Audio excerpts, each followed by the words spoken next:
عمرے کا طواف کرتے ہوئے کندھا نہیں کھولا تو کیا حکم ہے؟ استباع کی سنت چھوٹی، عمرہ ہو جائے گا، کفارہ تو نہیں آئے گا اس میں، طواف ہو جائے گا، طواف بھی ہو جائے گا، کفارہ بھی نہیں ہے؟ نہیں، لیکن سنت چھوٹی ہے نا، سنت چھوٹنے میں کفارہ نہیں ہوتا۔ نفلی طواف کے بعد بھی کیا نوافل پڑھنے ہوں گے؟ جو جتنے طواف کریں گے نا تو ہر طواف کے بعد 2 رکعت واجب الطواف یہ ادا کرنی ہوتی ہے نفل، یوں اس کو نفل کہیں گے، لیکن یہ اس نفل کو ادا کرنا یہ واجب ہے۔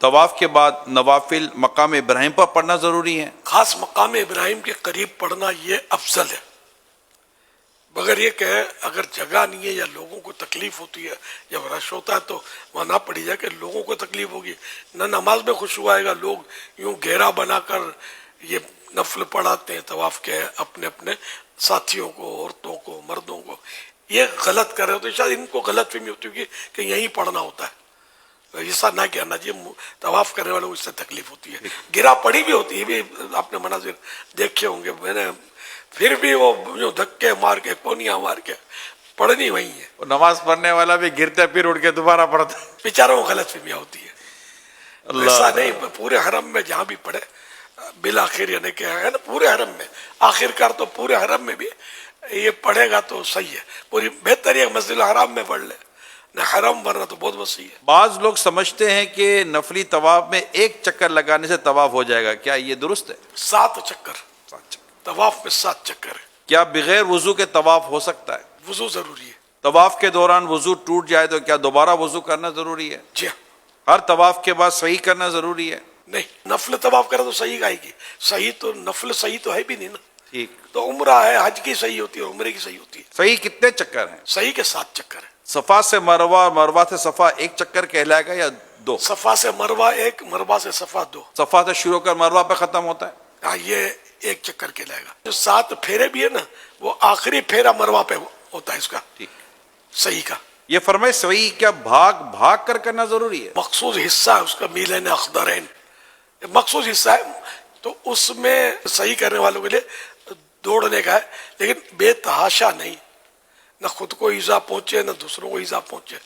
اب بھیڑ ہے، اس کو کونی لگ رہی ہے، اس کو لات پڑ رہی ہے اور یہ سمجھے گا بھائی یہ بھاگنا ہی بھاگنا ہے، تو یہ تو نیکیوں سے بھاگنے لگا ہے، وہ گناہوں کی طرف بھاگنے لگا ہے، جبکہ مسلمانوں کو ایذا دے رہا ہے، مسلمانوں کو ایذا سے بچانا یہ بہت اہم ہے، تو اس لیے جہاں جہاں ممکن ہے بھاگے۔ اب جو یا اپنے اندر ہی طاقت نہیں ہے، صحیح، نہیں بھاگ سکتا تو کیا کرے، تو نہ بھاگے، یہ تو نہیں گرے چوٹے کھائے پچاڑے کھائے اور بھاگے۔ صرف مرد بھاگیں یا مرد اور عورت دونوں؟ مرد، عورتوں کے لیے بھاگنے کی ترکیب۔ طواف کے دوران کیا پڑھنا چاہیے؟ مختلف دعائیں ہیں اور ہر جگہ پر درود شریف پڑھے، درود شریف خود دعا ہے اور افضل ہے اور ظاہر آسان بھی ہے، بہتر ہے کہ درود پاک پڑھتا رہے۔ کچھ اور اپنے تو پر دعائیں کر سکتے ہیں جو طواف کے دوران؟ بالکل کر سکتے ہیں، جائز دعائیں کرنے میں کوئی رکاوٹ نہیں ہے، قبولیت کا فیضان ہوتا ہے طواف۔ ہائے ہائے، کیا عمرے کے بعد تھوڑے سے بال کاٹ لینا کافی ہوں گے؟ نہیں، کم از کم چوتھا حصہ یعنی 1/4 سر کے ہر بال جو ہے وہ ایک پوروے کے برابر کٹ جائے، اس کو تقصیر بولتے ہیں، بہتر یہ کہ پورا ہی سر منڈوایا جائے، یہ مرد کے لیے، اور باقی عورت کے لیے تقصیر ہے، سر منڈوانا عورت کو حرام ہے، تو وہ صرف تقصیر کروائے اور وہی ایک پوروے کے برابر وہ بال۔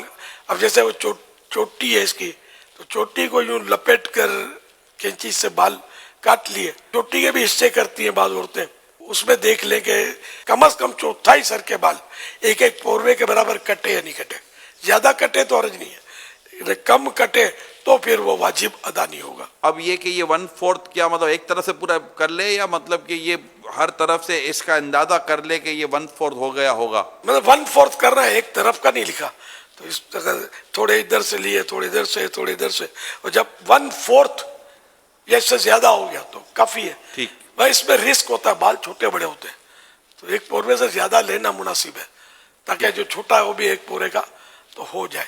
صبح عمرہ کیا اور سر منڈا لیا، اب رات کو پھر ایک عمرہ کیا، بال تو آیا ہی کوئی نہیں ہے، اب کیا کرے؟ ہاں تو اسی پر اس طرح پھیر لے۔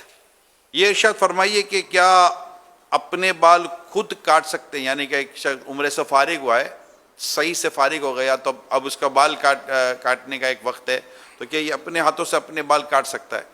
ہاں جب احرام سے باہر ہونے کا ٹائم آ گیا اس کا تب یہ اپنے بال بھی کاٹ سکتا ہے, دوسرے کے بال بھی کاٹ سکتا ہے. احرام کی حالت میں کون سی چپل پہننی چاہیے؟ یہ عام طور پہ جو ہوائی چپل ہوتی ہے یہ مناسب رہتی ہے. دو پٹی یعنی والی. کوئی بھی ایسی چپل ہو دو پٹی والی صحیح, کہ جو قدم کا ابھار جو ہے نا اس کو نہ چھپائے. تو اس لیے وہ ہوائی چپل ہمارے یہاں ملتی ہے نا, یہ ابھار کو نہیں چھپاتی, دو پٹی والی.